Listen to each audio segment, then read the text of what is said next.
আসসালামু আলাইকুম বইপ্রেমীরা। আজকে আমরা কথা বলবো হুমায়ুন আহমেদের বিখ্যাত হিমু সিরিজের এক গভীর আবেগপ্রবণ উপন্যাস ময়ূরাক্ষী নিয়ে। হিমু সেই অদ্ভুত কিন্তু প্রিয় চরিত্র, যে চাকরি করে না, পকেটে টাকা রাখে না, আর জীবন কাটায় নিজের মতো।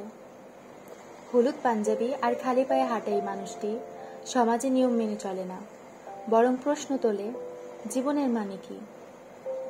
এই উপন্যাসে হিমুর জীবনে আসে রূপা নামের এক রহস্যময় মেয়ে।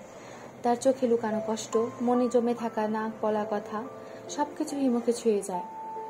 ধীরে ধীরে রূপা আর হিমুর সম্পর্ক এক জটিল আবেগের পথে এগোতে থাকে, যেখানে আছে ভালোবাসা, দুঃখ, বোঝাপড়া আর মানসিক টানপোড়া। ময়ূরাক্ষীর নামটা শুধু একটি সুন্দর শব্দ নয়, এটি একটি প্রতীক, এমন কিছু যা অসাধারণ কিন্তু ধরা যায় না, একরকম না পাওয়ার সৌন্দর্য। রূপা যেন এক জীবন্ত ময়ূরাক্ষী, বিমুগ্ধ করে কিন্তু অধরা থেকে যায়। এই গল্পে হিমুর সেই চেনা রূপার পাশাপাশি ভেতরের আবেগ, সহানুভূতি আর গভীরতার খোলাসা হয়। হুমায়ুন আহমেদের চমৎকার লেখা, সহজ ভাষা আর দর্শন ভরা হালকা হাস্যরস আপনাকে ছুঁয়ে যাবে।